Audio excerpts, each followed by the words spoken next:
நவீன அவர்கள் உங்கள் மத்தியில் உரையாற்றுவார். பேரன்பு கொண்ட தமிழ்நாடு நகர்ப்புற வாழ்விட மேம்பாட்டு வாரியத்தில் திருக்குமரன் நகர் பகுதியிலே வசிக்கிற மகளிர் உட்பட பொதுமக்கள் அனைவருக்கும் நம்முடைய மதச்சார்பற்ற முற்போக்கு கூட்டணியுடைய செயல் வீரர்களுக்கும் நெஞ்சம் நிறைந்த நன்றியையும் வணக்கத்தையும் தெரிவித்துக் கொள்கிறோம். இங்கே மிகுந்த எழுச்சியோடும் மகிழ்ச்சியோடும் நெகிழ்ச்சி ததும்ப வரவேற்பு கொடுத்த உங்களை இன்றென்றும் மறக்க முடியாது. நடைபெற இருக்கிற தேர்தல் சாதாரண தேர்தல் அல்ல. ஏதோ தமிழ்நாட்டில் ஆட்சி அமைவதற்கான தேர்தல் என்று மட்டுமல்ல, இது தமிழ்நாட்டினுடைய உரிமைகளை பாதுகாப்பதற்கான தேர்தல். தமிழ்நாட்டினுடைய மக்களுடைய நலனை காப்பதற்காக நடைபெறுகிற போர். யாருக்கு எதிராக? நம்முடைய தமிழ்நாட்டினுடைய செல்வ வளங்களை படைக்கிற நம்மிடத்திலே இருந்து பெருவாரியான பொருளாதாரத்தை ஒன்றிய அரசு சுரண்டுகிறது.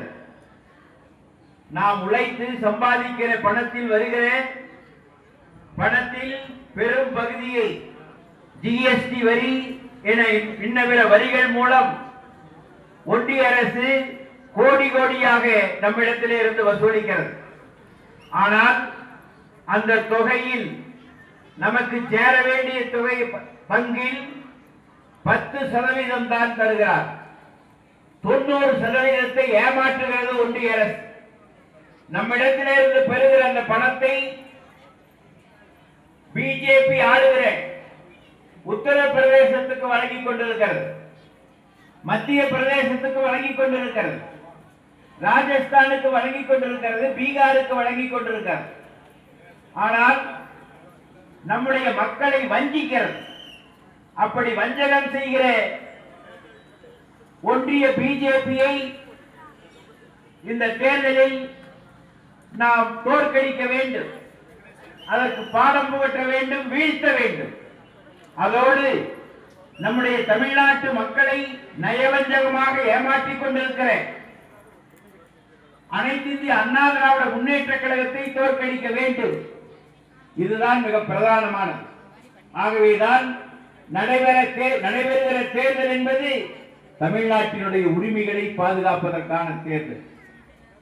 இன்றைக்கு பார்த்தீர்கள் என்றால், இதே நம்முடைய திருப்பூரை போல இருக்கிற உத்தரப்பிரதேசத்தில் இருக்கிற நைடா என்ன நடக்கிறது? இங்கே இங்க இருக்கிற தொழிலாளர்களுக்கு ஏதோ அளவுக்கு அவர்களுக்கு வாழ்க்கை வசதி எழுதுகிறோம். உத்தரப்பிரதேசத்திலிருந்து, ஒரிசாவிலிருந்து, பீகாரிலிருந்து பல லட்சக்கணக்கானோர் இங்க வாழ்க்கை வாழ்கிறாங்க, பொழப்பு நடத்துறாங்க. ஆனால் அங்கிருக்கிற தொழிலாளிகளுக்கு உரிய உரிமை இல்லை, தேவையான சம்பளம் இல்லை. ஆகவே தெருவிலே இறங்கி போராடுகிறார். சாதாரண போராட்டம் அல்ல, கொழுந்து விட்டு எரிகிறது.